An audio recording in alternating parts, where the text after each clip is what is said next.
शहरयार और शाहजहाँ की कहानी बलराम की कहानी अलिफ लैला।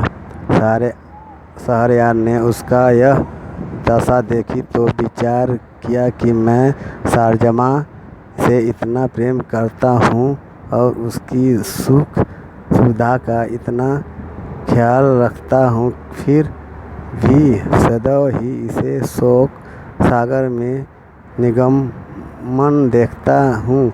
मालूम नहीं इसे अपने राज्य की चिंता खाए जाती है या अपनी बेगम का पीछा सताता है। मैंने इसे यहाँ बुलाकर बेकार ही इसे शोक संताप में डाल दिया।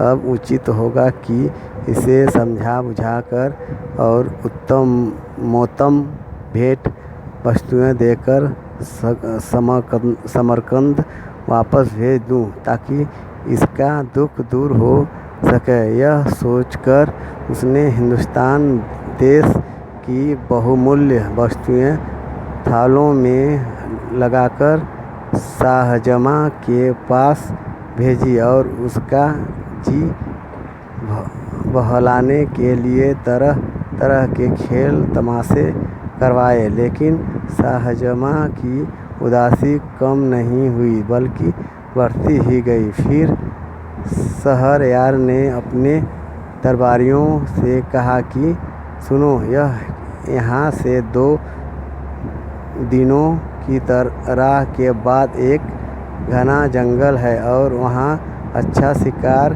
मिलता है, इसलिए मैं वहाँ शिकार खेलने जाना चाहता हूँ। तुम लोग भी तैयार होकर मेरे साथ चलो और शाहजहाँ से भी चलने को कहो, क्योंकि शिकार में उसका जी लगेगा और उसका चिंता प्रसन्न होगा। शाहजहाँ ने निवेदन किया कि मेरी तबीयत ठीक नहीं है, इस कारण मुझे शिकार पर जाने से माफ़ करें। शहरयार ने कहा, अच्छी बात है, अगर तुम्हारा यही रहने को जी चाहता है तो रहो, लेकिन मैं तैयारी कर चुका हूँ। मेरे अपने मित्रों के साथ शिकार के लिए जाता हूँ। शहरयार के जाने के बाद शाहजहाँ ने अपने निवास स्थान के द्वार अंदर से बंद कर लिया और एक खिड़की पर जा बैठा। वहाँ से शाही महल का उद्यान दिखाई देता था।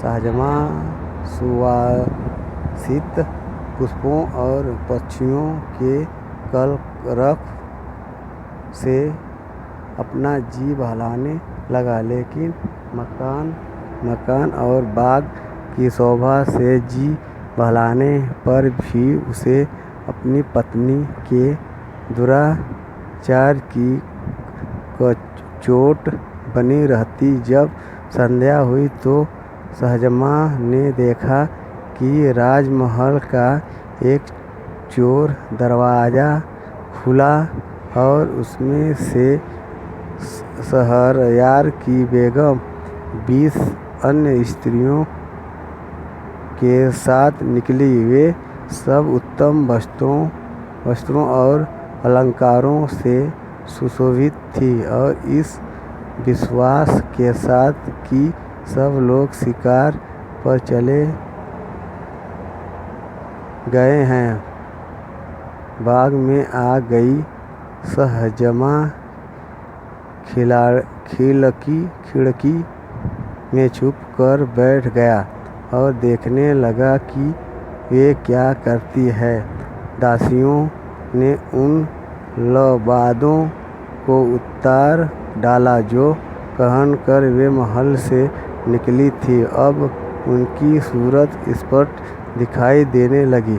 शाहजहाँ को यह देखकर आश्चर्य हुआ कि जिन 20 को उसने स्त्री समझा था, उसमें से 10 हबशी मर्द थे और उन 10 ने अपने अपने पसंद की दासी का हाथ पकड़ लिया। सिर्फ बेगम बगैर मर्द की रह गई। फिर बेगम ने आवाज़ दी,